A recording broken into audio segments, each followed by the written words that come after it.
하나님의 은총과 사랑과 능력이 그리스도 안에서 은혜를 사모하는 모든 분들과 든든한 교회에 함께하기를 진심으로 축복합니다. 에베소서 4장 13절로 16절을 통해서 성장하는 그리스도인 하는 제목으로 말씀을 나누고자 합니다. 미국에 가보면 여러 가지 주가 있지만 버지니아 주가 있습니다. 저도 부흥회를 여러 번 갔었습니다. 그 버지니아 주에 가난한 모자가 살았습니다. 목사였던 아버지는 일찍 세상을 떠났습니다. 가난에 시달리는 사모님, 즉 어머니가 남의 집 세탁, 재봉, 청소 등등으로 아들의 학비를 조달했습니다. 아들은 어머님의 눈물겨운 노고를 생각하면서 열심히 공부해서 프린스턴 대학으로 입학했고 수석으로 졸업하게 되어 졸업생 대표로서 졸업 연설까지 하게 되었습니다. 그런데 어머니는 큰 고민이 생겼습니다. 아들 졸업식에 입고 갈 변변한 옷 한 벌조차 없었기 때문입니다. 수석 졸업생인 아들의 명예에 오점을 남길까 염려했습니다. 그래서 아들의 간절한 권유로 겨우 졸업식에 참여하여 제 뒷자리에 쪼그리고 앉아 있었습니다. 아들은 연설을 마치면서 다음과 같이 말합니다. 제가 이처럼 무사히 대학을 졸업하게 된 것은 먼저 가장 중요한 것 하나님의 보호하심이었고 하나님의 인도하심의 결과였습니다. 또 나를 가르쳐 주신 교수님들의 덕택도 있습니다.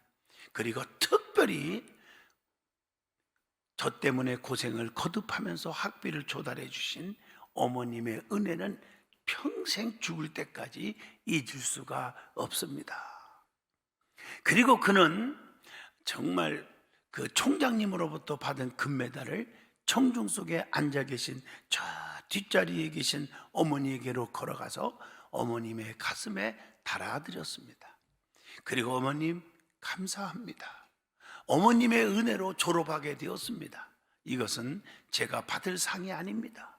어머니께서 받으셔야 합니다 라고 말을 했다고 합니다. 진정한 마음으로 감사를 표하는 아들의 모습을 보고 동석했던 청중들은 모두 다 기립박수를 보냈습니다. 이 젊은이는 뒤에 뭐가 됐을까? 변호사가 되었고 모교인 프린스턴 대학에서 교수가 되었고 1902년에는 그 대학의 총장이 되었습니다.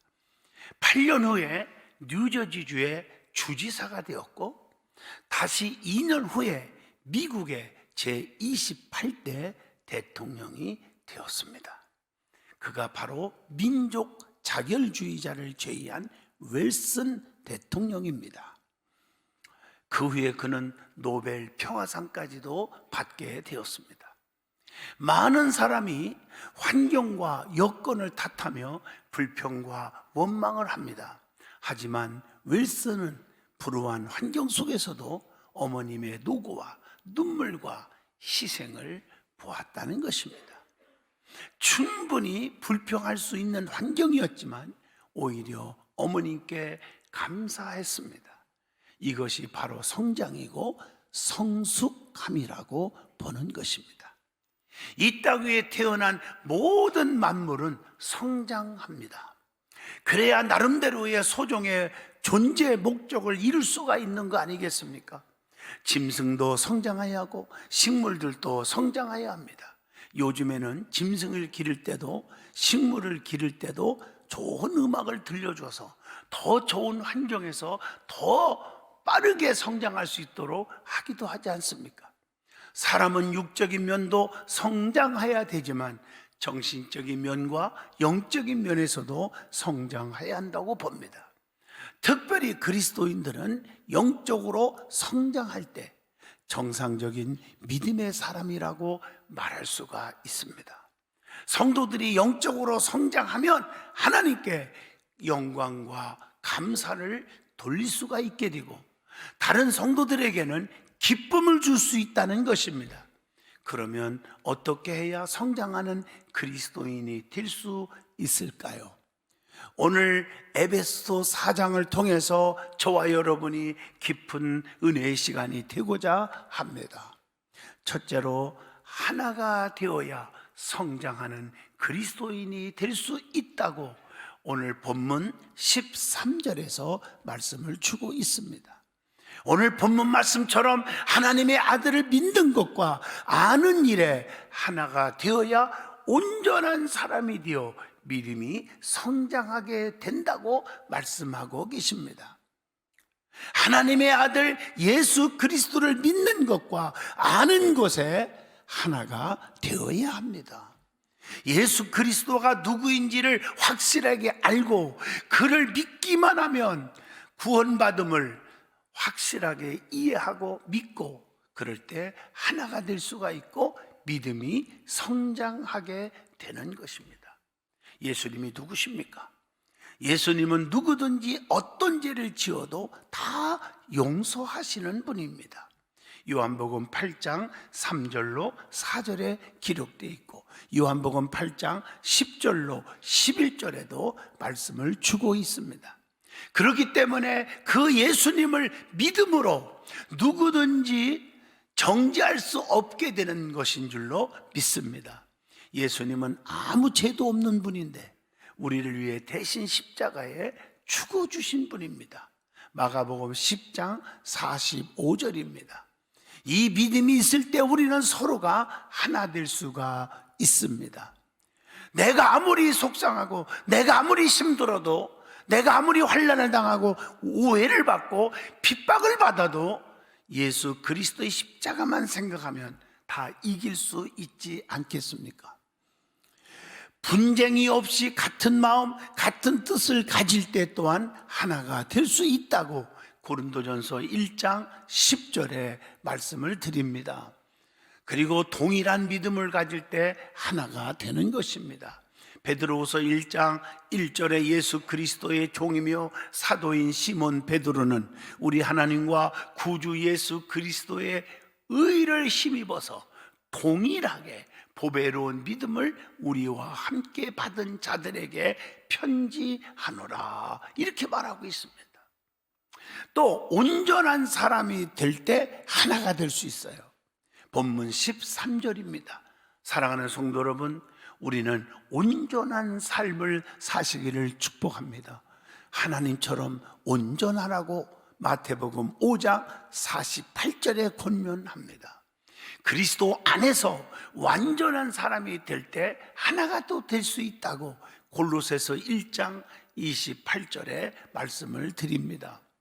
뿐만 아니라 모든 선한 일을 행할 때 온전케 될 수가 있습니다. 디모데후서 3장 17절의 말씀이죠. 뿐만 아니라 성도들을 하나로 연합시키는 것들이 있어요. 그게 뭘까? 성경에 보면요, 이 한이라는 단어, 한신, 한 믿음, 한 사람, 이렇게 한이란 말, 이 한신이란 말은 유일하신 하나님 아버지를 얘기합니다. 신명기 6장 4절에 이스라엘아 들으라, 우리 하나님 아버지는 여호와는 오직 유일한 여호와시니라 이렇게 말하고 있어요. 또 한 주, 이 말은 독생자 예수 그리스도이십니다. 그래서 고린도전서 12장 5절에 보면 직분은 여러 가지나 주는 같으며 이렇게 기록되어 있어요. 그리고 한 몸이라는 표현이 있죠. 주 예수님과 연합된 몸을 의미합니다. 고린도전서 12장 12절입니다. 또 한 영 이런 말이 있어요. 역사하시는 성령은 같다는 거예요. 고린도전서 12장 4절 말씀처럼 은사는 여러 가지나 성령은 같고 이렇게 기록되어 있어요. 또 한 세례 이런 단어가 있어요. 그리스도와 합한 세례를 의미합니다. 로마서 6장 3절로 4절입니다. 또 한 마음 하는 표현이 있죠. 주를 사랑하는 마음이 하나가 되어야 합니다. 마태복음 22장 37절입니다. 그리고 생각도 한 생각 이런 단어가 있죠. 생명과 평안을 위한 생각이 있다는 거예요. 그래서 로마서 8장 6절에 육의 생각은 사망이요 즉 멸망이요 영의 생각은 생명과 평안이니라 라고 말씀합니다. 또 한 믿음이라는 단어가 있죠. 주님의 복음에 대한 믿음이 하나가 되어야 한다는 거예요. 갈라디아서 1장 23절의 말씀입니다. 그리고 사랑도 한 사랑 이랬어요. 사랑을 통한 용서와 이해를 의미합니다. 에베소 4장 2절에 모든 겸손과 온유로 하고 오래 참음으로 사랑 가운데 서로 용납하고 이렇게 말씀했어요. 소망도 한 소망, 영생에 대한 소망이 있습니다. 에베소 4장 4절입니다. 여러분들이 교회 왜 나왔습니까? 출세하려고요? 좋은 사람과 만나기 위해서요? 그런 소리 하들들 마세요. 영생이에요. 그게 우리가 하나가 돼야 돼요. 목적이 영생입니다. 구원인 줄로 믿습니다. 길도 한 길이 있습니다. 천국 구원에 이르는 한 길. 예수 그리스도 이름 외에는 구원받을 만한 다른 길이 없습니다. 빌립보 3장 14절 표대를 향하여 그리스도 예수 안에서 하나님이 위에서 부르신 부름의 상을 위하여 달려가노라 이렇게 말하고 있어요. 교훈도 한 교훈, 정통교회에 의한 바른 교훈이에요. 사이비 집단 이단에 곁눈질하지 않기를 축복합니다. 디모데전서 6장 3절입니다. 그리고 이런 것들이 다 정말 그리스도 안에서 형통을 가져오게 하는 거예요. 이와 같이 성도들은 모두가 한 뜻, 한 마음, 한 믿음으로 하나가 될 수가 있는 줄로 믿습니다.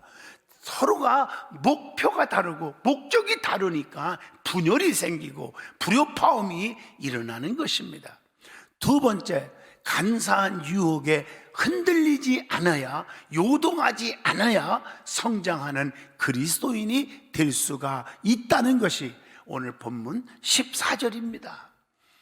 어린아이의 신앙을 벗어나야 됩니다. 간사한 유혹에 요동치 않는 것이 바로 여기에 있다고 봅니다. 어린아이는 진리를 감당치 못하기 때문에 벗어나라고 고린도전서 3장 2절에 말합니다. 지혜가 성장하지 아직 못했기 때문에 고린도전서 14장 20절 그렇게 말하고 있는 거예요. 어린아이는 말씀을 경험하지 못했기 때문에 성장하지 못하고 요동할 수가 있다는 것입니다. 히브리서 5장 13절입니다. 어린아이 같은 자는 육신에 속한 자와 같다고 고린도전서 3장 1절에 말씀합니다. 그러므로 우리는 언제까지 어린아이의 신앙으로 머물러야 합니까? 어린아이들도 세상에서 육도요 세월이 지나면 장성하지 않습니까? 그런데 믿음이 성장하지 못하는 이유가 어디에 있다고 봅니까? 저는요 어제도 카톡으로 우리 손주 영상이 왔어요. 뭐 이제 20개월밖에 안 됐는데 그냥 겨다닐 때 보고 이렇게 막 뛰어다니는 걸 보니까 신기하고 놀라워요. 근데 미역국을 끓여가지고 애한테 주니까 그걸 가지고 얼마나 맛있는지 막 이러면서 막 마시는 거예요. 냄비채 마시는 거예요. 그러니까 아빠 엄마가 옆에서 야 숟가락으로 먹어 숟가락 딱 집어치우고 계속 그냥 물을 다 맛있게 먹더니 건더기가 이제 안 들으니까 소르르 하고 넣어요. 내가 그걸 제가 보관하고 있어요. 왜? 애가 이제 커가지고 숟가락으로 잘 먹을 때쯤 되면 보여주려고. 네가 이렇게 먹었단다. 왜냐? 어린아이이기 때문에 그럴 수 있는 거예요. 우리의 신앙생활이 어린아이로 머무르지 말란 말이에요. 좀 성장하면 숟갈로 퍼서 먹을 수 있단 말이죠. 우리 손주도 분명히 6개월만 지나면 숟갈로 맛있게 잘 퍼먹을 거라고 분명히 확신합니다. 우리의 믿음도 성장하지 않겠어요? 하기야 아빠가 볼 때는요 얼마나 이쁘겠어요. 또 할아버지인 제가 딱 보니까 그렇게 손가락으로 먹고 막 포 마시는데 온 몸에 다 튀기고 난리가 나는데도 이쁘기는 이쁘더라고요. 어린아이의 신앙에서 성장하시기를 축복합니다. 인간의 속임과 유혹과 풍조에서도 흔들려서는 안 된다는 거예요. 이게 뭘까? 거짓된 자들을 조심할 때 가능한 거예요. 고린도후서 11장 23절 세상은 거짓이 너무 많아요. 거짓 선지자들의 미혹에 끌려가지 말라고 마태복음 24장 11절에도 말씀합니다. 세상의 지식에만 순종하지 말아야 한다는 거예요. 골로새서 2장 20절입니다. 그리고 뿌리를 깊이 내려서 요동치 말아야 한다고 했습니다. 그러기 위해서는 어떻게 할까요? 뿌리를 깊이 내리면 의심하게 되는 것이 없어져요. 그래서 의심하면 요동하기 때문에 야고보서 1장 6절로 8절, 오직 믿음으로 구하고 조금도 의심하지 말라. 의심하는 사람은 마치 바람에 밀려 요동하는 바다 물결과 같으니 이런 사람은 무엇이든지 주님께로 얻기를 생각하지도 말라. 두 마음을 품어 모든 일에 정함이 없는 자로다. 이렇게 말하고 있어요. 또 다른 복음과 복음을 변질시키면 요란케 한다고 갈라디아서 1장 7절에 말씀하고 있습니다. 그리스도 안에서 늘 우리의 마음속에 감사함으로 뿌리를 내려야 한다고 했습니다. 골로새서 2장 6절로 7절의 말씀입니다. 그것뿐입니까? 우리 주님을 기쁘시게 하여야 절대로 흔들리지 않는다고 했어요. 성경을 보면 주님을 기쁘시게 하는 것들이 있더라고요. 그게 뭘까? 하나는 물질을 통해서 하나님을 기쁘시게 한다. 왜? 물질이 있는 곳에 내 마음이 있다고 그랬고, 말라기 3장 10절에 분명히 하나님이 장담한 말씀이 있어요. 만군의 여호와가 이르노라. 너희의 온전한 11조를 창고에 들여 나의 집에 양식이 있게 하고 그것으로 너를 시험하여 내가 하늘문을 쫙 열고 너희에게 복을 쌓을 곳이 없도록 붙지 아니하나 보라. 말씀입니다. 이제 우리는 새롭게 결단하여야 합니다. 온전한 감사생활, 하나님 물질생활, 일천번제 쌓는 신앙 결단하시길 바랍니다. 제가 1년 12월 달 이제 지나가면서 한번 보면 1,000번제를 쌓고 1년을 보낸 사람과 그렇지 않은 사람과의 그 행복과 그의 형통의 삶에는 하늘과 땅처럼 달라진 모습을 저는 성도들을 통해서 보게 됩니다. 이제 우리는 새롭게 결단하여야 합니다. 이 모두가 하나님을 기쁘시게 하는 것들이기 때문인 줄로 믿습니다. 뿐만 아니라 물질뿐 아니라 믿음을 통해서 기쁘시게 하여야 합니다. 고린도 후서 13장 5절의 말씀입니다. 또 하나님께 속한 영을 통해서 기쁘시게 해야 합니다. 요한일서 4장 1절의 말씀입니다. 또 뿐만 아니라 성도들이 깨어 힘써야 할 것들이 있대요. 이것들로 인해서 절대적인 신앙이 요동치 않는다는 거예요. 그게 뭘까? 하나님의 법을 지키는 거라고 했습니다. 시편 119편 32절 보면 주께서 내 마음을 넓히시면 내가 주의 계명들의 길로 달려가리이다. 또 하나님의 말씀을 묵상하고 사는 거예요. 시편 119편 148편의 주의 말씀을 조용히 을조리려고 내가 새벽볕에 눈을 떴나이다. 이렇게 말하고 있어요. 또 하나님의 말씀을 무조건 받아들여야 합니다. 잠언서 6장 22절의 말씀입니다. 또 하나님을 찬양하여야 합니다. 시편 96편 4절의 말씀입니다. 또 하나님께 간절하게 항상 기도하여야 합니다. 마태복음 26장 41절입니다. 또 하나님의 깊은 뜻을 분별하고 살아야 한다고 로마서 12장 2절에 말씀하고 계십니다.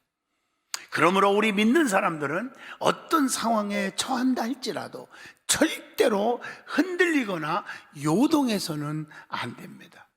요셉은 하나님이 주신 꿈을 가진 것 때문에 엄청난 환난과 핍박과 고난과 시련을 겪었지만 절대로 흔들리지 않았더니 어디를 가든지 하나님이 함께 하셨고 끝내는 애굽의 총리가 되었고 그 꿈대로 이루어졌음을 창세기 39장, 40장, 41장까지 기록되어 있습니다.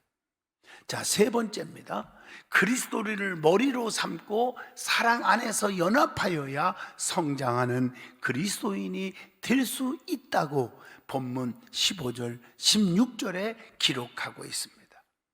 우리 주님은 우리의 머리가 되시고 우리는 주님의 지체들입니다. 그래서 고린도전서 12장 27절에 너희는 그리스도의 몸이요 지체의 각 부분이라.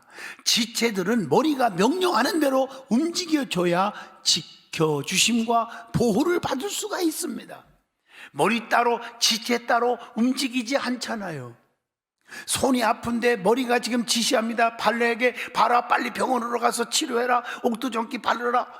그런데 내가 다리 손입니까 하고 따로따로 누르면 그 죽는 거예요. 같이 다 죽는 거예요.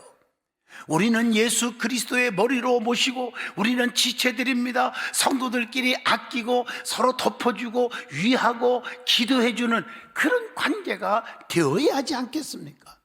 머리와 지체는 서로 사랑 안에서 연합되어야 한다고 그렇게 말하고 있어요. 사랑이 깨지면 아무것도 아닙니다. 연합은 축복입니다. 골로새서 2장 19절에 그렇게 말하고 있고 에베소서 2장 21절에도 그의 안에서 건물마다 서로 연결하여 주 안에서 성전이 되어간다고 기록되어 있고 에베소 4장 7절에 봐도 그리스도의 선물의 분량대로 은혜를 주신다고 가르쳐 주고 있습니다. 예수님은 만물의 머리가 되시는 동시에 교회의 머리가 되신다고 했어요. 몸이 머리로부터 영양을 공급받아 활동하듯이 그리스도는 교회에 필요한 영양을 공급하고 성령을 통해서 교회를 양육하는 것입니다. 그렇기 때문에 교회에 지체된 성도는 주님께 양육을 받아야 되고 보호를 받게 되는 줄로 믿습니다. 그래서 교회는 4가지 속성이 있다고 그럽니다. 그 속성이 뭘까? 첫째, 통일성이 있습니다. 통일성은 그리스도의 몸이 하나이듯이 그리스도의 신부인 교회도 하나이므로 교회를 분열시키는 그리스도의 몸을 찢는 것과 같다. 요한복음 17장 21절로 23절에 기록하고 있습니다. 에베소서 4장 4절로 6절에도 말씀을 주고 계십니다. 또한 두 번째로는 거룩성이 있습니다. 교회가 거룩하다는 것은 죄인임에도 불구하고 의롭게 하시는 하나님의 은총에 의해서 거룩하게 인정받는다는 것입니다. 로마서 3장 28절, 에베소서 2장 20절에 말씀합니다. 그 다음에 세 번째로는 보편성이 있습니다. 보편성은 세상에 흩어져 있는 모든 교회라는 뜻에서 각 지역의 개교회들의 전체를 말합니다. 즉 세계 어느 곳에 있든지 예수 그리스도를 구주로 믿고 그 이름으로 모이는 모든 교회를 의미합니다. 마태복음 28장 19절로 20절입니다. 고린도후서 5장 19절에도 그렇게 말씀하고 계십니다. 네 번째로는 사도성이 있습니다. 그리스도의 직제자이며 예수님의 생애와 죽음과 부활의 증인인 사도들이 세운 교회를 사도적 교회라고 말합니다. 갈라디아서 1장 7절로 9절의 말씀입니다. 이러한 교회의 속성 때문에 교회 안에서 은혜가 있고 구원이 있고 축복이 있고 기적이 있는 것입니다. 그래서 교회 안에서도 사랑 안에서 연합하여야 합니다. 그렇게 하기 위해서 가까이 할 사람과 멀리 할 사람이 있음을 구분할 줄 알아야 합니다. 어떤 사람과 가까이 해야 합니까? 앞선 사람과 교제할 때 성숙합니다. 기도 많이 하는 사람, 성경 열심히 보는 사람, 전도 열심히 하고 주의 일에 열심히 하는 사람, 열심히 하나님의 은총 속에 축복받는 사람과 가까이 하셔야 한다는 것입니다. 멀리 해야 할 사람이 누굴까요? 부정적인 사람, 불평, 원망 그런 게 가득한 사람, 또 세상적인 이야기에 가득 찬 사람, 실패한 이야기만 자꾸 늘어놓는 사람, 멀리 할수록 여러분들이 유익할 줄로 믿습니다. 하나님께서 교회에서 직분을 주신 목적이 뭡니까? 왜 직분을 줬을까요? 여러분, 에베소서 4장 12절을 보세요. 성도를 온전케 하여 봉사의 일을 하게 하며 그리스도의 몸을, 즉 교회를 세우려 하심이라. 그게 성도들에게 직분 주신 목적입니다. 다시 말하면 성도들을 흠없이 보존하려고 직분을 주신 거예요. 데살로니가전서 5장 23절입니다. 성도를 온전한 인격자로 만들기 위해서 직분을 주셨는데, 직분을 받은 다음에 인격자가 되는 게 아니라 인격자가 타락하는 경우가 너무 많아 목에 힘이 들어가고 교만하고, 디모데후서 3장 17절 조심하셔야 합니다. 또 섬기게 하려고 직분을 주셨다고 분명히 말씀했어요. 로마서 12장 7절. 근데 섬김을 받으려고 하고 자기를 알아달라고 하고 잘못된 것입니다. 그리고 그리스도의 몸된 교회를 세우시려고 주셨으니, 나 때문에 교회가 부흥하고, 나 때문에 성도들이 행복하고, 나 때문에 주의 종의 목회가 신바람나고, 이렇게 하게 하기 위해서 직분을 주셨다는 사실을 절대로 잊어서는 아니 됩니다. 에베소 4장 16절의 말씀입니다. 말씀을 마치려고 합니다. 건강한 삶을 살기를 원하십니까? 그렇다면 여러분, 알아야 할 것을 알아야 돼. 내 신체 기관이 제일 무서워하는 것이 무엇인지 아십니까? 위도, 심장도, 폐도 다 있잖아요. 우리의 신체 기능. 자, 보세요. 위는 차가운 것을 두려워한대요. 그냥 가급적이면 따뜻한 물을 마시세요. 심장은 짠 음식을 두려워한대요. 폐는요, 연기를 무서워한대요. 그러니까 연기 그거 옆에도 가지 말고 연기를 피워서도 안 되겠죠. 간은요, 기름기를 무서워한대요. 콩팥은요, 밤을 새우는 것을 두려워한대요. 담낭은요, 아침을 거르는 것을 무서워한다네요. 비장은요, 마구잡이로 아무거나 막 먹는 것을 두려워한대요. 취장은요, 과식하는 것을 두려워한대요. 이쯤 되면 끝도 할 만도 한대요. 내가 왜 이 말을 꺼냈을까요? 마귀는 뭘 두려워할까? 이 얘기하려고 그래요. 감사를 두려워한답니다. 몸에 나쁜 음식과 식습관을 피하는 것처럼 영의 나쁜 것과 나쁜 잘못된 믿음의 습관을 버려야 한다는 것입니다. 마귀가 두려워하는 감사를 가까이 할수록 우리의 몸과 영혼도 건강해질 수 있는 줄로 믿습니다. 성도의 성숙한 믿음으로 하나님께 의지하라고 그렇게 하고 감사하기만 하면 모든 두려움이, 염려, 걱정, 근심이, 질병이 사라지는 것입니다. 성도는 주님의 백성이요, 천국의 백성이요, 거룩한 자요, 택한 자요, 구별된 자입니다. 그렇기 때문에 성도는 영적으로 날마다 성숙해야 하고 신앙이 성장하여야 합니다. 성장하기 위해서는 고칠 것은 과감하게 고치고 버릴 것은 과감하게 버리고 유익한 것은 취할 줄 알아야 되지 않겠습니까? 하나가 되는데 힘써야 하고 간사한 유혹에 빠져 요동치 말아야 되고 주님을 머리 삼고 사랑 안에서 연합하여야 합니다. 그럴 때 하나님의 축복이 넘칠 줄로 믿습니다. 기도합니다. 거룩하신 하나님, 성장하는 그리스도인이 되게 하여 주옵소서. 성숙한 성도가 되게 하여 주셔서 영적인 일에 성장할 때, 영혼이 잘 될 때 범사도 잘 되고 강건의 축복이 올 줄로 믿습니다.